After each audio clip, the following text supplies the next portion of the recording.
Good morning, students. This is the last part of poverty as a challenge. In a previous discussion, we had discussed about the global poverty, the situation of global poverty, then interstate disparities. This much we had discussed. Now today we will discuss the causes of poverty and the anti-poverty measures. And what is the challenge in front of us. Okay, so let's start with the causes of poverty. Poverty के reason क्या है, causes क्या है? जो आज की poverty है, ये इसकी शुरुआत बहुत पहले ही हुई थी, during the British period. जब ब्रिटिशर्स रूल करते थे, we got our independence in 1947.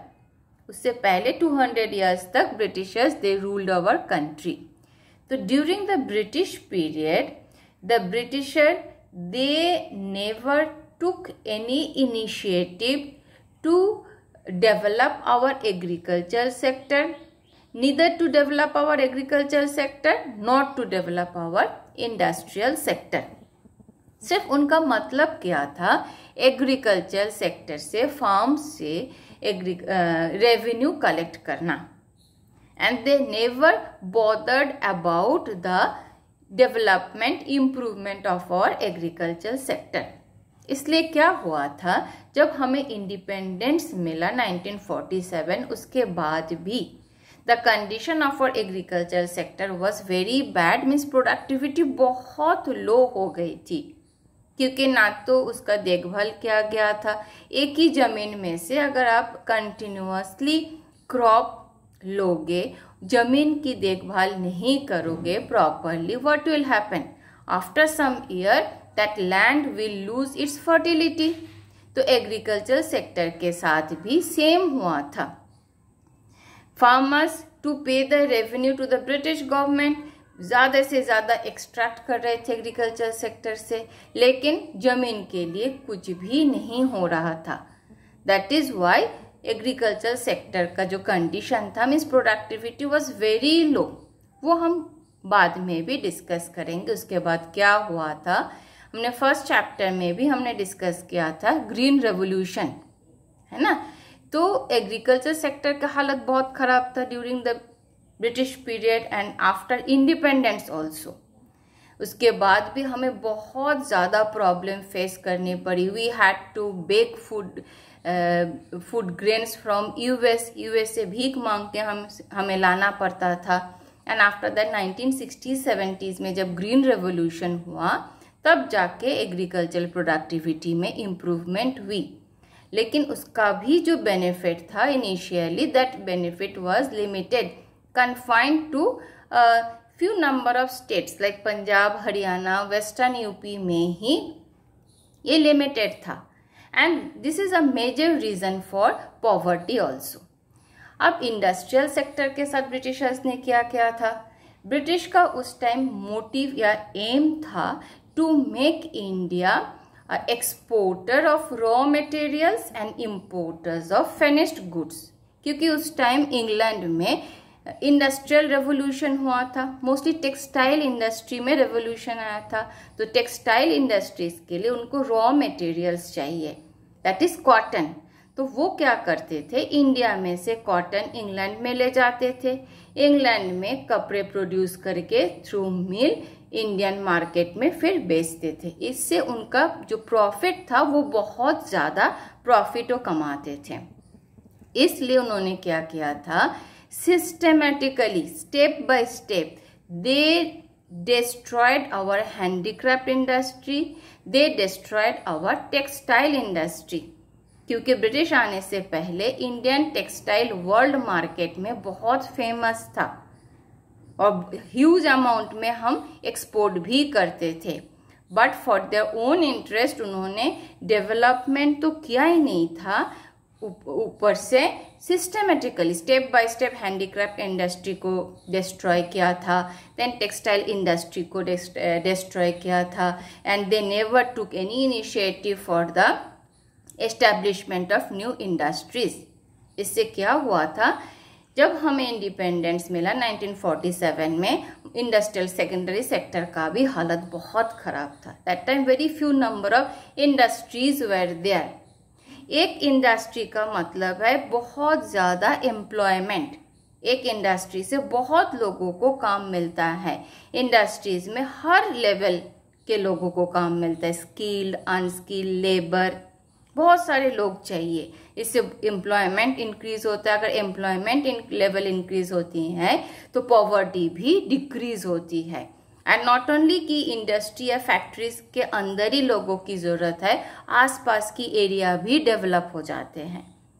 आसपास के एरिया अगर डेवलप होता है उसमें भी बहुत सारे लोग को फिर लाइवलीहुड मिलती हैं, रोजगारी मिल जाती है। So that is why it is also a major reason for poverty. Industrial sector का भी, that is the British policy, the colonial administration के neither they took any initiative to develop our agricultural sector nor they develop our industrial sector.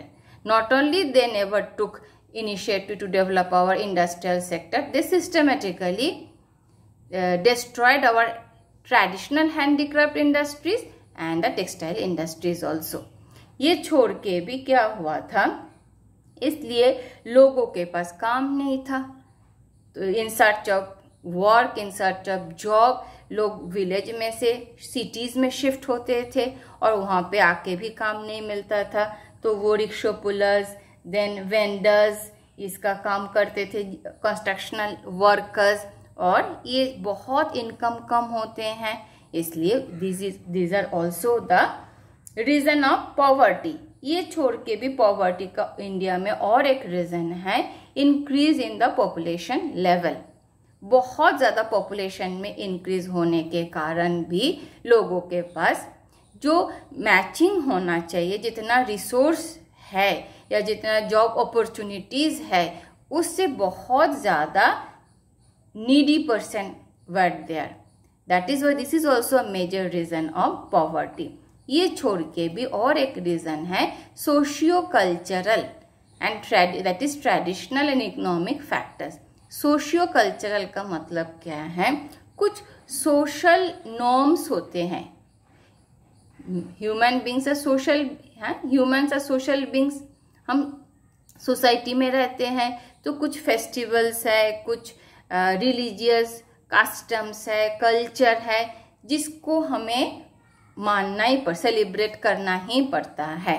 Weather the poor people they have money और not, if they don't have money they had to borrow money from others, है ना। तो अगर आपके पास पैसा नहीं है, जैसे कि मैरिज है, जो देन रिलीजियस फेस्टिवल्स हैं और भी ओकेशंस हैं, वो लोग मनाते हैं, तो उसके लिए भी मनी की ज़रूरत है।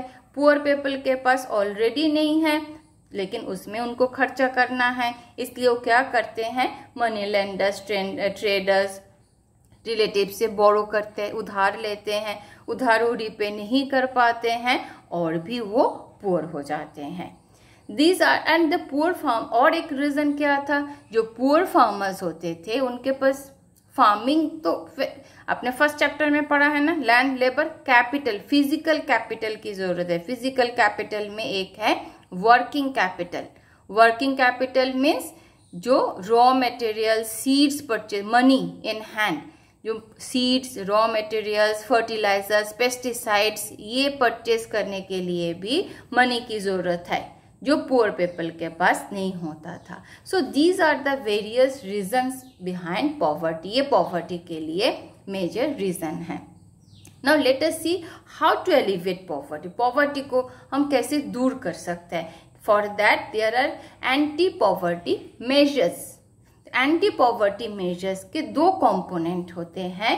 One is the promotion of economic growth and another is the targeted anti poverty programmes.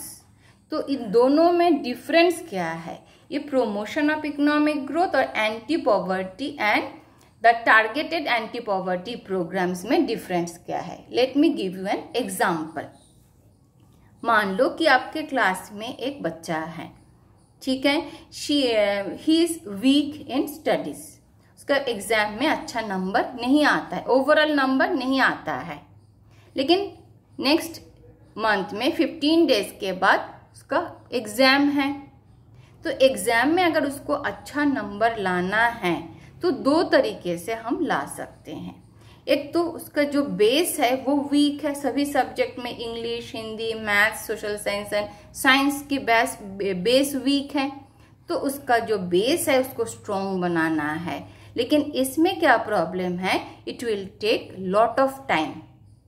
Base strong करने में अभी 15 डेज में बेस आप स्ट्रॉन्ग नहीं कर सकते हो सकता है it will take 1 year 2 years, but after 2 years he or she will show her result, he will show his result। लेकिन 15 डेज के बाद पेपर है। अगर अब हम बेस स्ट्रॉन्ग करेंगे, ये लॉन्ग टर्म गोल है, अगर बेस स्ट्रॉन्ग करेंगे तो 15 डेज के बाद जो पेपर है उसमें पेपर में कोई इम्प्रूवमेंट शो नहीं करेगा वो। लेकिन पेपर में अगर इम्प्रूवमेंट दिखाना है तो उसको क्या करना है, टारगेटेड प्रोग्राम हमें लेना है।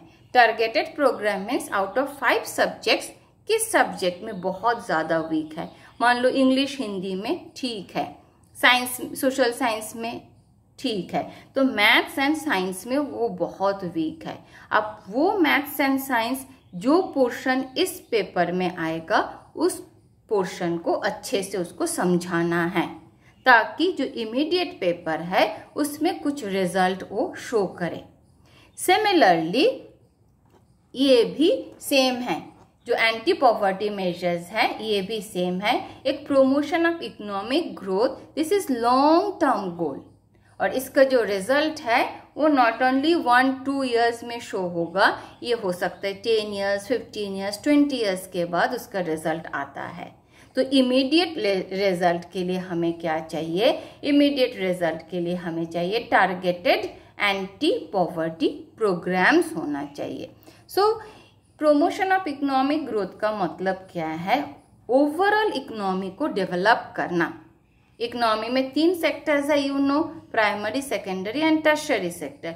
तीनों सेक्टर को डेवलप करना है, तीनों सेक्टर में फोकस करना है। प्राइमरी सेक्टर में भी फोकस करना है, सेकेंडरी में भी फोकस करना है and tertiary, so that the overall economy can develop.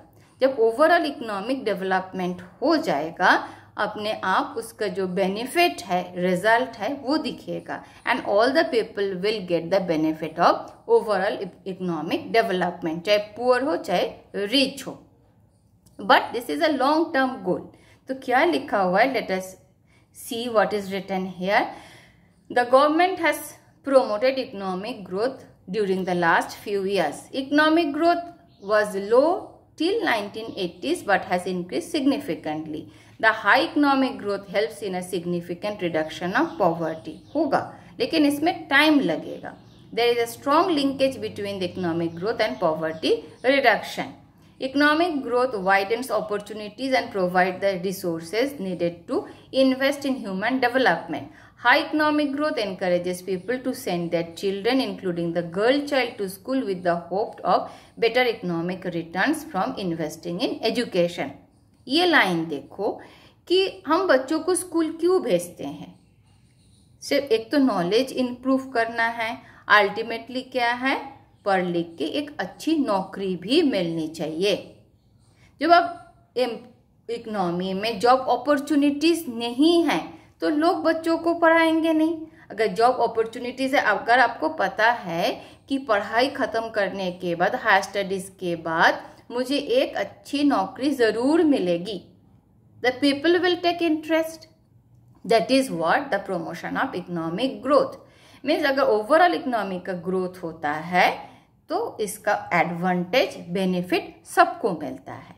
अब टारगेटेड एंटी पॉवर्टी प्रोग्राम्स क्या हैं, ये शॉर्ट टर्म गोल अचीव करने के लिए।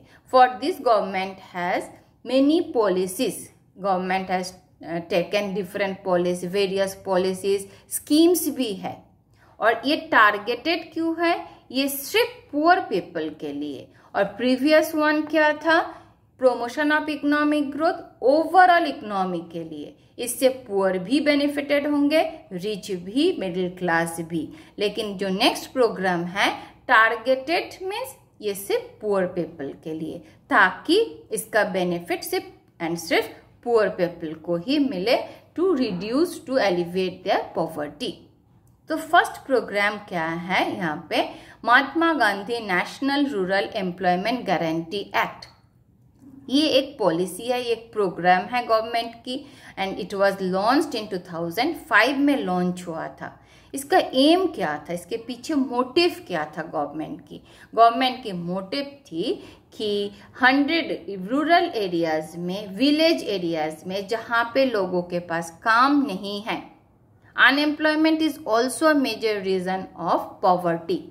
तो अनएम्प्लॉयड जो लोग हैं उनको एम्प्लॉयमेंट प्रोवाइड करना। एम्प्लॉयमेंट कैसे प्रोवाइड करेंगे, गवर्नमेंट का एम है कि 100 डेज वेज एम्प्लॉयमेंट प्रोवाइड करना है out of 365 days in a year. अब इससे क्या हुआ, इससे एम्प्लॉयमेंट के साथ साथ इनकम भी इम्प्रूव होगा, इंक्रीज होगा। कुछ हद तक ये जो below the poverty line people है उनके कंडीशन में सुधार आएगा। And it also aimed at sustainable development, क्योंकि जब डिफॉरेस्टेशन, सॉइल इरोजन, ड्रॉट होता है, इससे बचने के लिए भी कुछ काम किया जाएगा। और जो मोस्ट इंटरेस्टिंग पार्ट है, इसमें भी Mahatma Gandhi rural national employment guarantee act में 1/3 jobs are proposed for the women. It is reserved for the women. अगर 1/3 जॉब women के लिए रिजर्व, 10 आदमी को अगर काम मिलता है उनमें से 3 होना चाहिए women। ठीक है, it was a program which was launched in 2005 by government. Next क्या था प्रोग्राम, प्राइम मिनिस्टर रोजगार योजना। ये प्राइम मिनिस्टर रोजगार योजना कब शुरू हुआ था, इट वॉज लॉन्च्ड इन 1993 में शुरू हुआ था। इसके पीछे एम क्या था गवर्नमेंट का, एम था to create self employment. Rural areas में ऐसे बहुत सारे यूथ हैं जो पढ़े लिखे, एजुकेटेड है, बट उनके पास काम नहीं है, एम्प्लॉयमेंट नहीं है। तो उनके लिए सेल्फ एम्प्लॉयमेंट अपॉर्चुनिटीज क्रिएट करना। Self employment opportunities means by providing them loans at a very low rate of interest। Bank से उनको लोन दिया जाता है at a very low rate of interest, जिससे वो अपना कोई काम शुरू कर सके, चाहे छोटा मोटा शॉप हो, बिजनेस हो, वो स्टार्ट कर सके। And by doing that they will earn some money, and this is called self employment। they will earn some money which will improve their condition। जो सिचुएशन है, कंडीशन है, पॉवर्टी है, वो उसमें थोड़ा सा सुधार होगा। नेक्स्ट प्रोग्राम क्या था, rural employment generation program, and it was launched in 1995। इसका एम भी सेम है जो पीछे वाला अभी हमने डिस्कस किया है, प्राइम मिनिस्टर रोजगार योजना और ये रूरल एम्प्लॉयमेंट जनरेशन प्रोग्राम, दोनों का मोटिव सेम ही है। इसका भी है रूरल एरियाज में जो एम्प्लॉयड यूथ है उनके लिए सेल्फ एम्प्लॉयमेंट क्रिएट करना, and for that bank will provide them loans so that they can start their own business. सबको नौकरी तो नहीं दिया जा सकता है, और नौकरी देने के लिए वो इकोनॉमिक ग्रोथ चाहिए जो लॉन्ग टर्म है, इमीडिएट उसका फायदा नहीं मिल सकता है। And this is targeted anti poverty measures. तो इसलिए जो एजुकेटेड यूथ है उनको लोन प्रोवाइड किया जाता है ताकि वो अपना बिजनेस शुरू कर पाए। नेक्स्ट होता है स्वर्ण जयंती ग्राम स्वरोजगार योजना। ये 1999 में लॉन्च हुआ था। इसमें क्या था, इसमें जो पुअर फैमिलीज है, below the poverty line families है, उनको हेल्प करने के लिए विलेज में सेल्फ हेल्प ग्रुप का फॉर्मेशन किया गया था। अब सेल्फ हेल्प ग्रुप है क्या, सेल्फ हेल्प ग्रुप है जो विलेज में, ये आपके 10th में भी सिलेबस में है, still I am telling you in brief, in short में आपको बता देती हूँ। सेल्फ हेल्प, खुद को हेल्प करना विलेज में, ये मोस्टली वेमेन मेंबर्स होते हैं। 15 to 20 मेंबर्स एक ग्रुप बनाते हैं, खुद अपने से 25 से लेकर 100 रुपीज़ तक कंट्रीब्यूट करके एक फंड बनाते हैं। उसमें से जितने भी मेंबर्स है, जिसकी ज़रूरत है उस मेंबर को हेल्प किया जाता है, लेकिन उस मेंबर को दोबारा रीपे बैक भी करना है। तो ऐसे अगर 2-3 साल तक ये सेल्फ हेल्प ग्रुप सक्सेसफुली ये कंटिन्यू करते हैं तो आफ्टर 2-3 इयर्स बैंक में से उनको एक बहुत कम रेट ऑफ इंटरेस्ट में लोन्स मिल जाते हैं, जिससे जो मेंबर है सेल्फ हेल्प ग्रुप के वो लोन लेके अपना बिजनेस शुरू कर पाए। कोई तो स्विंग मशीन भी खरीद लेते हैं, कुछ लाइफ स्टॉक्स भी खरीदते हैं, उसमें से भी उनके कंडीशन का सुधार होता है। नेक्स्ट आता है द प्रधानमंत्री ग्रामोदय योजना। अब प्रधानमंत्री ग्रामोदय योजना 2000 में लॉन्च हुआ था। ये क्या था? ये सेंट्रल गवर्नमेंट ने स्टेट गवर्नमेंट को एडिशनल असिस्टेंस देते थे, एक्स्ट्रा पैसा देते थे। क्यों? To provide the basic services, जैसे कि प्राइमरी हेल्थ के लिए, प्राइमरी एजुकेशन के लिए, shelter, rural safe drinking water, rural electrification के लिए। क्यों? आपको I had told you earlier also the broader definition of poverty given by the social scientist. Broader definition में health, education, safe drinking water, electrification, dignity of life, ये सब कुछ आ जाता है। तो इसको इम्प्रूव करने के लिए एक एडिशनल असिस्टेंस है which is given by the central government to the state government to improve this condition. कौन कौन सी condition? Primary health condition, primary education, rural shelter, safe drinking water and electrification. और ये भी डायरेक्टली या indirectly poverty के साथ linked हैं। अगर आपकी प्रीवियस चैप्टर में हमने देखा था कि role of education in human capital formation, role of health in human capital formation. अगर आप हेल्दी नहीं हो तो आप रेगुलर काम नहीं कर, जो वर्कर्स अगर हेल्दी नहीं होते हैं, पुअर पीपल, तो रेगुलर काम नहीं कर पाएंगे। रेगुलर काम नहीं कर पाएंगे तो अर्न भी नहीं कर पाएंगे। अर्न नहीं कर पाएंगे तो कंडीशन और भी वर्स ऑफ होगा, खराब होगा। सिमिलरली उनके पास अगर सेफ ड्रिंकिंग वाटर का एक्सेस नहीं है, गंदा पानी पीने से वो लोग बीमार पड़ेंगे तो फिर एफिशिएंसी कम हो जाएगी। एफिशिएंसी मीन्स काम पे वो नहीं जा पाएंगे, काम पे नहीं जा पाएंगे तो अर्न नहीं कर पाएंगे and it will pull him down towards the poverty, और कभी भी वो पॉवर्टी साइकिल में से बाहर नहीं निकल पाएंगे। Similarly education also help a lot. So these are the various schemes, various policies of the government to help the poor people. So next one more topic is left. In our next video we will discuss that topic.